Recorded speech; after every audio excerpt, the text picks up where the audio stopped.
nosotros de alguna manera queríamos romper ese hielo que había de los canales, porque no había muchos canales.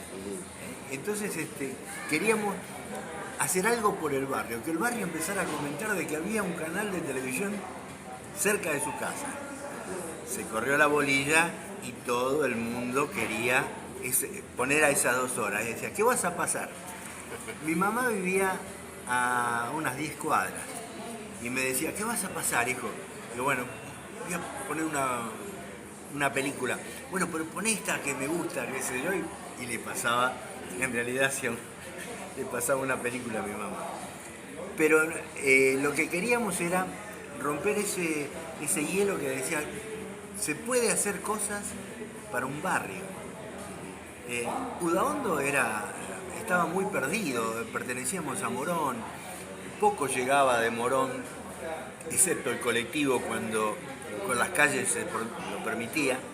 Entonces queríamos meter la radio y la televisión como un producto barrial. Todos tenían ese mismo objetivo.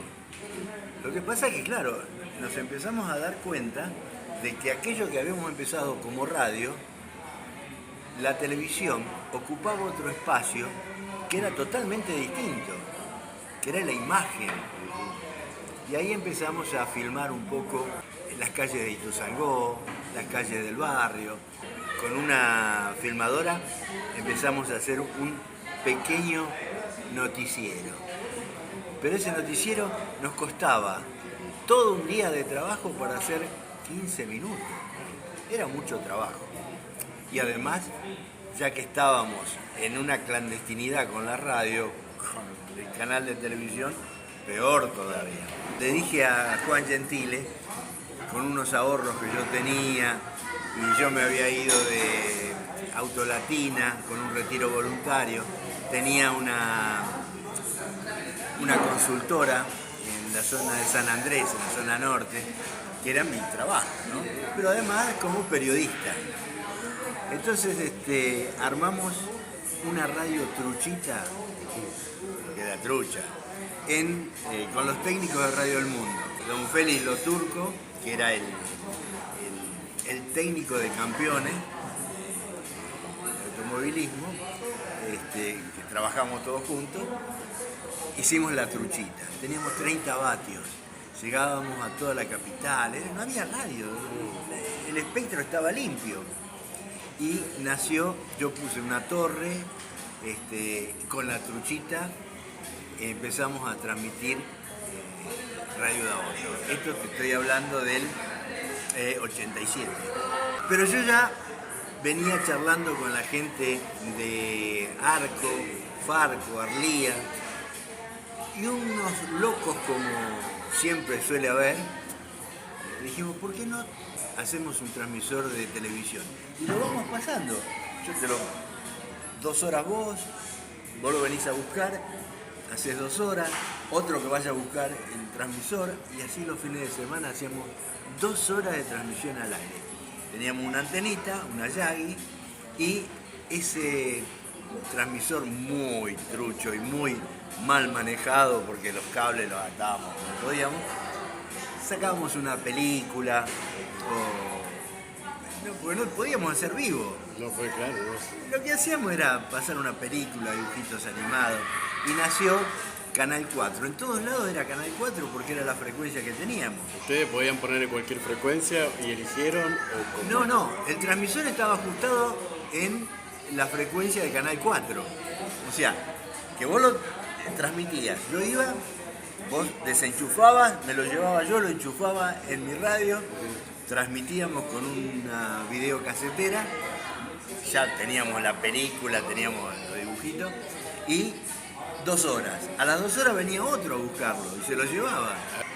Calculá que en ese momento con ese transmisor yo llegaba a cubrir Udaondo, una parte de Udaondo, porque había que orientar las antenas a la antena de donde estaba el canal. Eso fue siempre así, ¿no? Es una antena direccional, no Una es antena omnidireccional. No, era direccional. Sí, la antena que nosotros transmitíamos era omni, pero las antenas de los que querían recepcionar tenían que ponerlo para Sí. orientado hacia donde estaba el transmisor. Como nos pasaba a todos, el programa de Canal 2 que transmitía desde La ¿Te Plata, que acordás? acá no llegaba. Te decía, corre un poquito más, un poquito más. Sí, No, sí, no, no, sí. menos, menos. Claro, estaba- Toda una proeza tener un canal de aire en Ituzaingó. Cuando empezamos un par de locos que creíamos que podíamos romper con esa hegemonía incipiente de las radios FM, porque era muy poquito.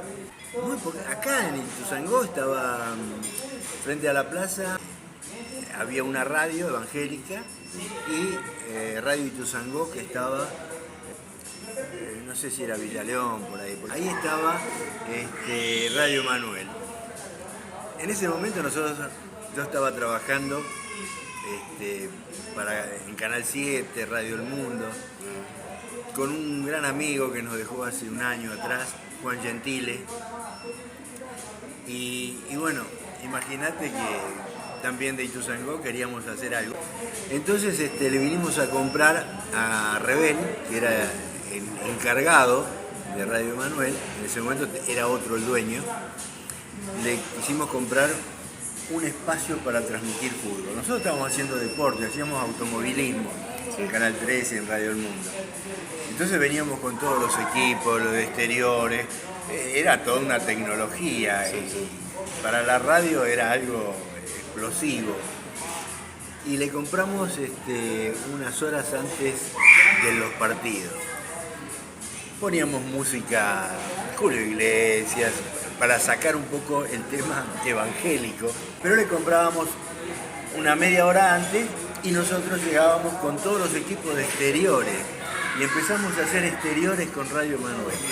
En el año 89 empezamos a trabajar con las asociaciones, con ARCO, FARCO, que era la Federación de Radios Comunitarias, con Arlía, y se generó el famoso Congreso de Necochea, donde todas las radios de todo el país pudimos lograr y charlar con el Estado Nacional que saliese un decreto, que era el 1357, en ese momento fue un golpe muy espectacular para todos los radios aficionados, porque éramos radios aficionados, porque más que eso no podíamos hacer. Al no tener legalización no había institucionalización y no había profesionalización.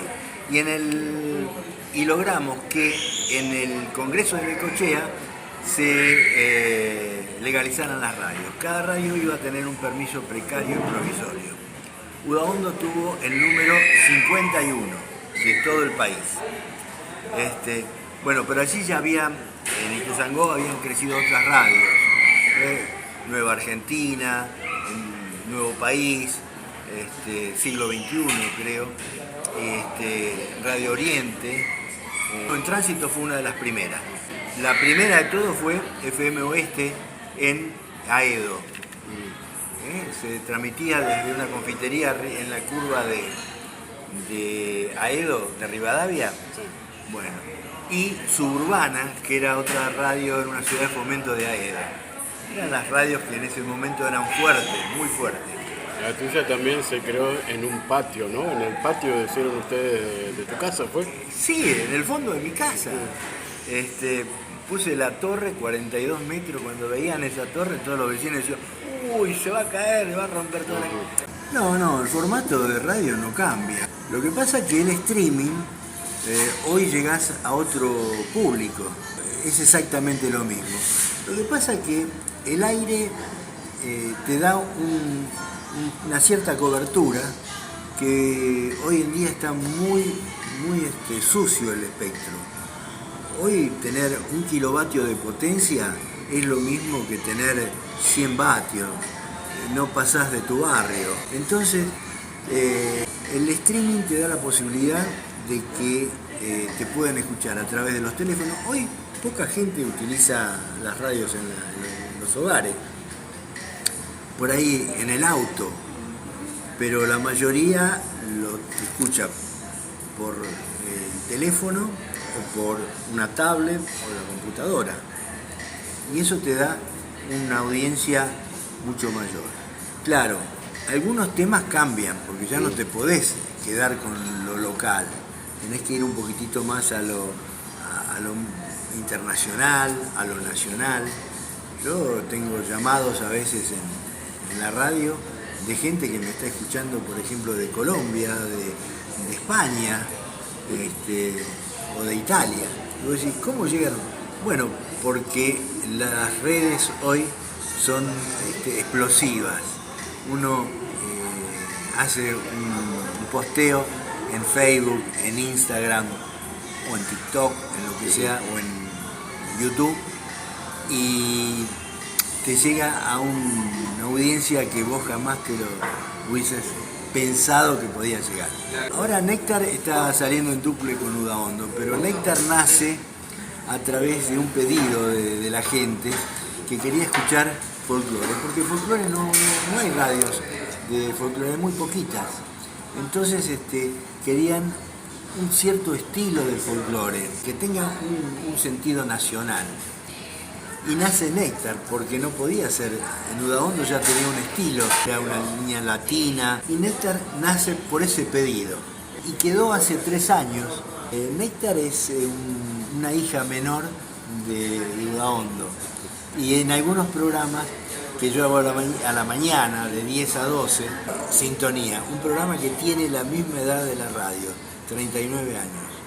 Y por streaming es otra cosa. Los temas locales generalmente se repiten, que son el abandono de los barrios, las calles, la seguridad. Es ir a buscar la noticia. Ituzaingó no escapa a lo que es el conurbano. Hay lugares que se ha abandonado, que la han dejado en el olvido, y la gente eso lo hace saber. Pero si vamos a buscar otros barrios, por ejemplo, en Parque Lelvar, la preocupación de la gente de Parque Lelvar es otra, es la deforestación, es el avance de los comercios sobre la avenida Martín Fierro, por ejemplo. Si nos vamos a la zona de San Alberto, tenemos otra problemática que no tiene nada que ver. O sea que lo local está muy dividido, pero quien hace radio y quien hace televisión tiene que buscar la noticia en todos los lugares, porque todos los lugares tienen una problemática. El periodismo local hoy en día quizás tendría que estar un poquitito más ayornado. No sé, yo no soy crítico, yo soy de la vieja escuela del periodismo, ¿no? Lo más ético, por ahí, lo más... Vos que hiciste radio y hiciste televisión en Ituzaingó, hoy parece que hubiera más posibilidades, más herramientas tecnológicas. Un consejo. Hacer televisión hoy en día no es tan difícil. No es tan difícil porque casualmente está el streaming. Hoy los canales de streaming te muestran una realidad que antes no la teníamos. Yo recuerdo un programa que hacíamos en Canal 3, acá el canal de Castelar, era Supercanal. Supercanal. Sí. Supercanal, un programa político que un día se me ocurrió, porque no teníamos muchos temas, y le dije al director que dejara entrar las llamadas. Se transformó el programa, y el programa tomó una relevancia importante porque lo hacía el vecino, tirando la bronca, felicitándonos o con los temas locales. Ese era el tema que no se había abordado nunca en televisión. Y televisión es innovar permanentemente. El que quiera hacer televisión tiene que salir de la mesita con la copa de agua y charlar con un político o preguntarle en la calle a la gente. No, tiene que ser algo novedoso, algo que atrape, que seduzca. Eso es hacer televisión. Hacer televisión tradicional lo hace mucha gente, pero si querés tener éxito, es el consejo que te puedo dar: hacer un programa que sea novedoso, que tenga gancho y que seduzca al televidente. Eso es hacer televisión.